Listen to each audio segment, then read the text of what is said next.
Why are all of these $60 games trying to sell me loot boxes? Why are all these $60 games selling me season passes for their DLC? Why are all of these $60 games including microtransactions? Why are all of these $60 games trying to sell me DLC on day one? There are many variations, but the fundamental question being asked is the same. Why are they trying to make me pay more than $60 for this game? Today, we are going to answer that question.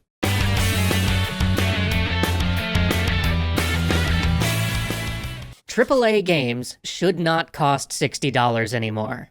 And I'm going to spend the rest of this video explaining why. The price for a AAA game was set at $60 right around the launch of HD consoles, the Xbox 360 and the PS3. That was around 2005, and the price hasn't shifted again since, but the value of the US dollar certainly has. The rate of inflation over the last decade has averaged out to roughly 2% per year. According to the best figures I can find, that means that the value of goods has inflated 25.34% since we started selling games for $60. And let's just round that down to a flat 25% to keep the math simple. So due to inflation alone, AAA games should be selling for $75 right now.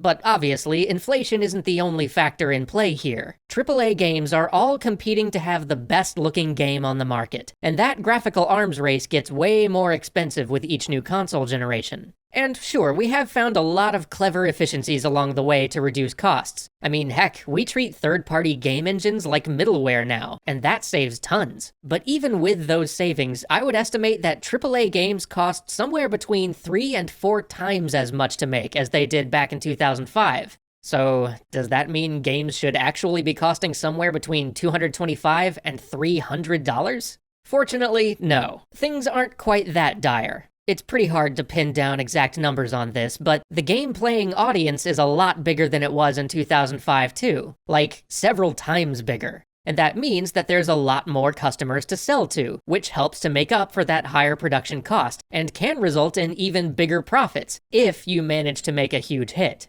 Unfortunately, when you're counting on that higher number of sales to make a profit, if your game flops, well, you're going to be losing an impossibly large, possibly studio-sinking amount of money. But since we're just focusing on what the average retail price of a game should be, let's just ignore that increased risk factor for now. Based on what we've seen firsthand working in this industry, much of which is under NDA, unfortunately, if I had to make a gut estimate, and understand this really is just a rough guess, I would say that the actual retail price of a modern AAA game, without any additional ongoing revenue sources to support it, should probably be as high as $85 to $90 new.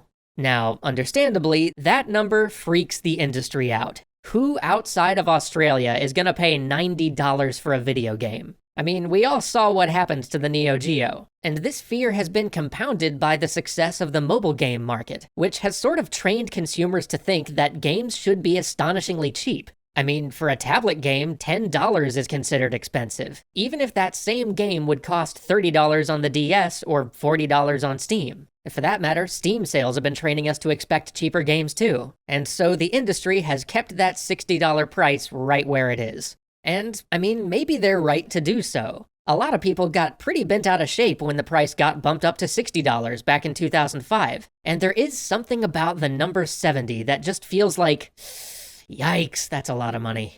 Industry wisdom really may be right here. Maybe raising that standard price any higher than $60 would lead to a drop in sales. But by not raising prices, we've sort of put ourselves in a tough spot. If we are going to cover our development costs, reduce the risk of catastrophic losses, and show our shareholders the return percentages they're expecting, we've got to do something to increase revenue. And we've tried to do that in a lot of different ways, to varying degrees of success. First, we tried increasing revenue by selling DLC, but fans got upset if we sold that DLC at launch, and they didn't buy it if we released the DLC later. Next, we tried designing games to be perpetual experiences, games that you would play all year long, because then we could sell map packs and expansions over that game's longer lifespan. But supporting those games long-term turned out to be pretty expensive too, and it didn't really work for every kind of game. Besides, players can only actively keep up with so many perpetual games at once, so all of those perpetual games have to compete for attention, and the audience just gets locked down. It's like the MMORPG flood all over again.